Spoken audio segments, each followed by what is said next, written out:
Hello everyone, today we're going to be working on example 5-2 and this example is asking us to calculate the reactions for the beam loaded as shown.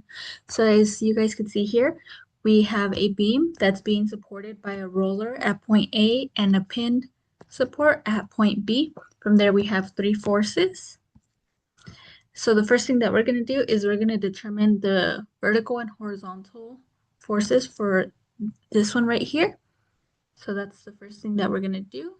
We have, since it's inclined going downwards, we know that the vertical force is going to be acting downwards.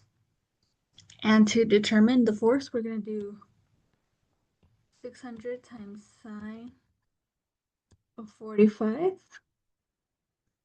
which should give you 424.3.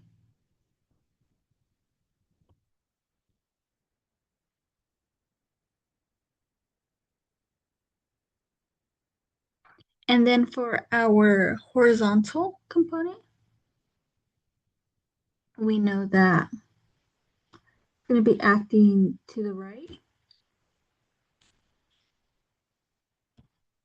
And to find that, what we do is we do 600 times cosine of 45, which should equal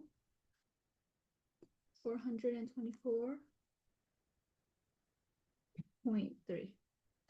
So now that we have all of our forces in horizontal and vertical, the next thing that we're going to do is we're going to determine how many forces are for there are for each support. So we have here a pin support right here. So that means that we're going to have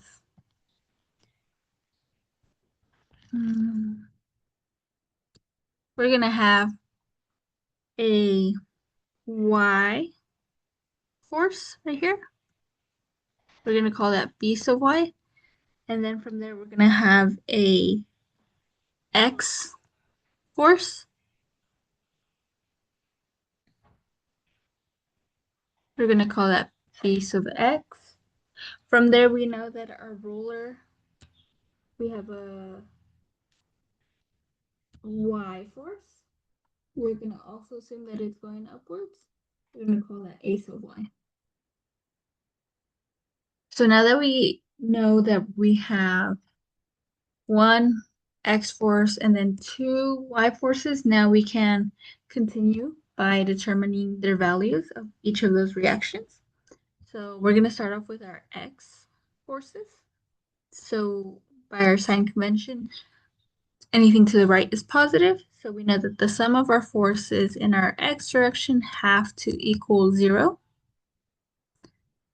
And then from there we go back up. And as you guys could see, we have two x forces, b of x, which we assume that's acting to the left, and then our 600 newtons that we found its horizontal component to equal 424.3, which that one's acting to the right. So we have positive 424.3 minus b of x, since we assume that one's going to the left, is equal to 0.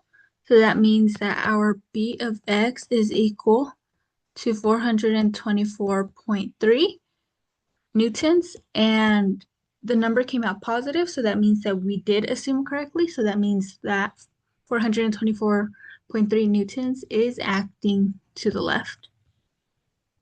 So with that, we found one of the reactions.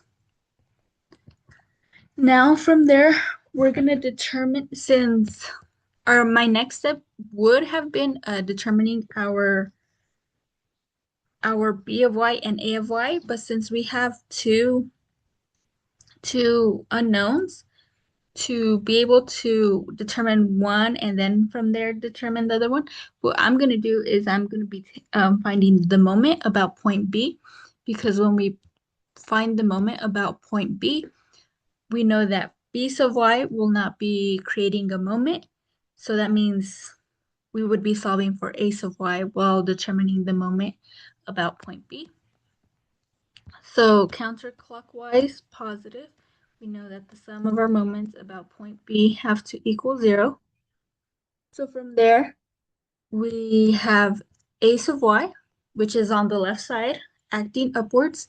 So we know that that's going to be creating a clockwise moment, meaning that it's going to be a negative moment that it's going to be creating. So we have negative moment of a sub y times, remember, moment is equal to the force times the distance, and a of y, we know that its distance is 2 meters plus 3 meters plus 2 meters, so that should give you a total of 7 meters.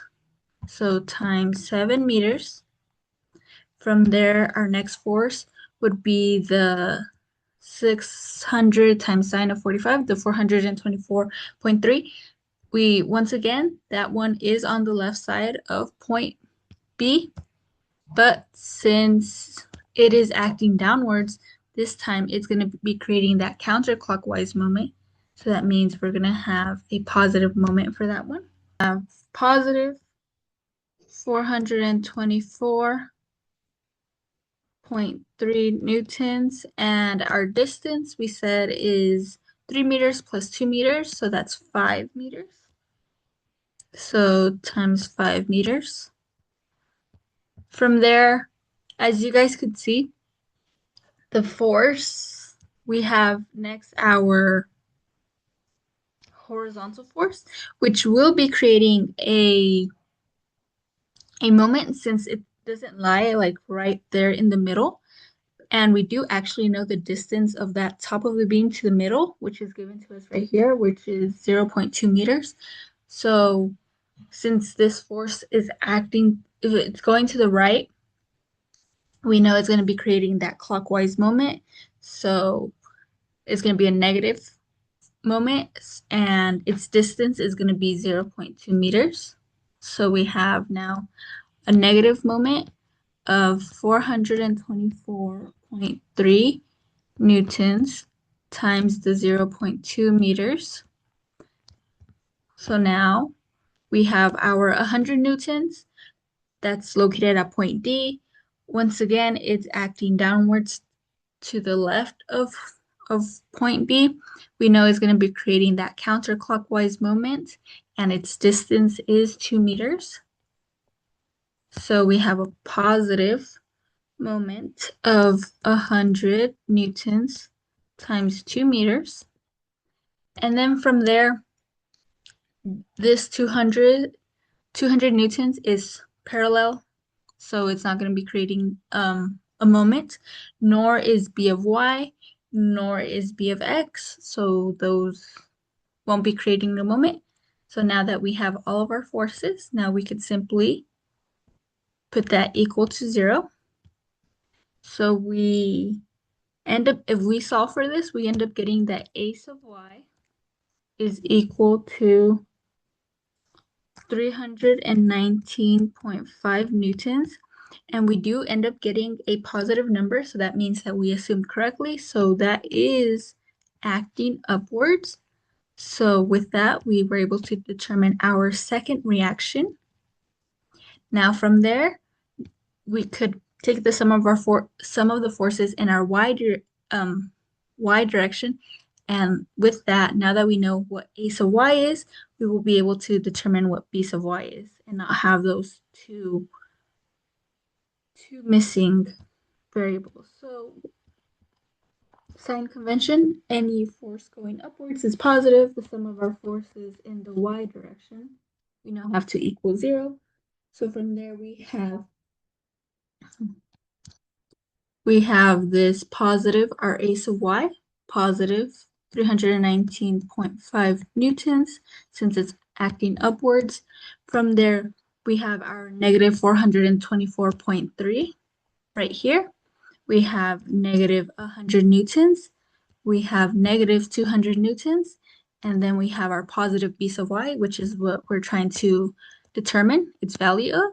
So 319.5 newtons minus 424.3 newtons minus the 100 newtons minus the 200 newtons plus the b sub y. And we know that all of that has to equal 0. So if we end up solving for this, we would end up getting that b sub y is equal to 404.8 newtons. We got a positive number, which means that we assumed correctly. So we do know that that force is going to be going upwards, being applied upwards. And with that, we have found we were able to calculate the reactions for the beam. So once again, what we did is first we determined how many reactions would be at each point. We know that since this is a pin, there would be a X reaction and a Y reaction for the roller. We know that there would be that Y force. From there, we took this force that's like at an angle, determined its Y and X force, and then from there we just started using these formulas to determine the values of each of those reactions.